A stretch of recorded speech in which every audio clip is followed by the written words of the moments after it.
பாகிஸ்தானுக்கு உளவு தகவல் வழங்கியதாக இந்திய யூடியூபர்கள் கைது. சந்தேகத்தில் தமிழகத்தை சேர்ந்த யூடியூபர் பாகிஸ்தானுக்காக உளவு செய்தது தொடர்பாக 5 பேர் கைது. சமூக வலைதளங்களில் பாதுகாப்பு அமைப்புகளின் கண்காணிப்பு தீவிரம்.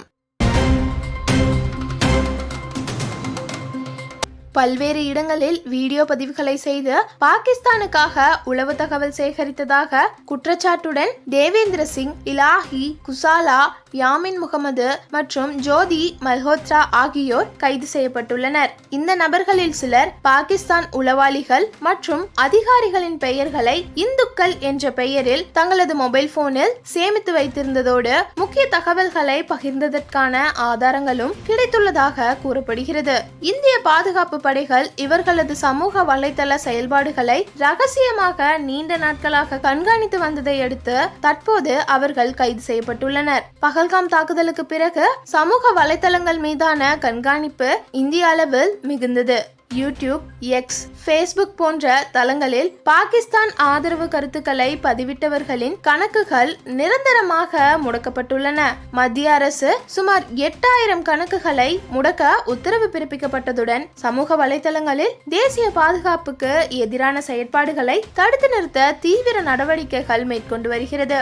இந்திய ராணுவத்துடன் தொடர்புடைய தகவல்களை பாகிஸ்தானுடன் பகிர்ந்ததாக பிரபல யூடியூபர் ஜோதி மல்ஹோத்ரா மற்றும் மற்ற 5 பேர் கைது செய்யப்பட்டுள்ளனர். பாகிஸ்தானுடன் தொடர்ந்து தொடர்பில் இருந்ததாகவும் அங்கு உளவு தகவல்களை வழங்கியதாகவும் இவர்கள் மீது குற்றச்சாட்டுகள் எழுந்துள்ளன.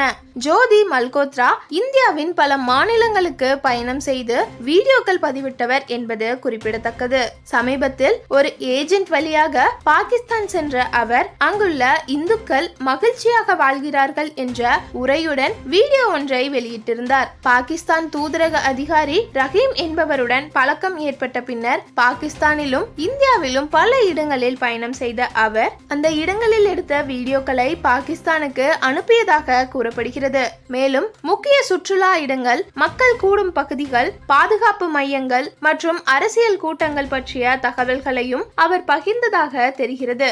அதிர்ச்சியாக கடந்த ஜனவரியில் பகல்காம் பகுதிக்கு பயணம் செய்ததும் அதன் பின்னர் பாகிஸ்தானுக்கு சென்றதும் ஆவணப்படுத்தப்பட்டுள்ளது. கூடுதலாக பர்மா உள்ளிட்ட நாடுகளுக்கும் பயணித்த அவர் அங்கு பாகிஸ்தான் உளவாளிகளை சந்தித்து ரகசிய தகவல்களை வழங்கியதாகவும் தகவல்கள் வெளியாகியுள்ளன. இந்த உளவு தொடர்புகளுக்காக பல லட்சம் ரூபாய் பெற்றதாக கூறப்படுகிறது.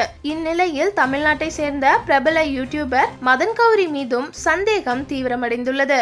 யூடியூபில் 80 லட்சம் பின்தொடர்பாளர்களை கொண்ட மதன் கௌரி 6 ஆண்டுகளுக்கு முன்பு பாகிஸ்தான் மக்களுடன் நேரடி உரையாடலை மேற்கொண்டு அந்த வீடியோவை வெளியிட்டிருந்தார். மேலும் பாகிஸ்தான் மக்கள் இந்தியாவை வெறுப்பதில்லை என்று, அவர்கள் இந்தியாவை பற்றி என்ன நினைக்கிறார்கள் என்றும் கூறும் வீடியோக்களையும் அவர் வெளியிட்டிருந்தார். இத்தகவல்கள் தற்போது சிக்கலாக மாறி ஜோதி மல்ஹோத்ராவை போல மதன் கௌரியும் விசாரணைக்கு உட்படுத்த வேண்டும் என்ற கோரிக்கைகள் எழுந்துள்ளன. இதனைத் தொடர்ந்து தேசிய புலனாய்வு முகமை NIA விசாரணை நடத்த வேண்டும் என வலியுறுத்தப்படுவதோடு மதன் கௌரியின் செயல்களில் பிரிவினை சார்ந்த நோக்கம் இருப்பதாகவும் தென்னிந்தியா வட இந்திய இடையே பிளவை ஊக்குவிக்கிறார் என்றும் சிலர் குற்றம் சாட்டியுள்ளனர். இதனால் அவரை கைது செய்ய உரிய விசாரணை நடத்த வேண்டும் என சமூக வலைதளங்களில் பலர் வலியுறுத்தி வருகின்றனர். இதேபோல் செய்திகளை உடனுக்குடன் தெரிந்து கொள்ள சதுரங்க மீடியாவை சப்ஸ்கிரைப் செய்து கொள்ளுங்கள். மேலும் எங்கள் சேனலில் பதிவிடப்பட்டுள்ள அனைத்து வீடியோக்களையும் பார்த்து தெரிந்து கொள்ளுங்கள். நன்றி. இது சதுரங்க மீடியா வழங்கிய சதுரங்க செய்திகள்.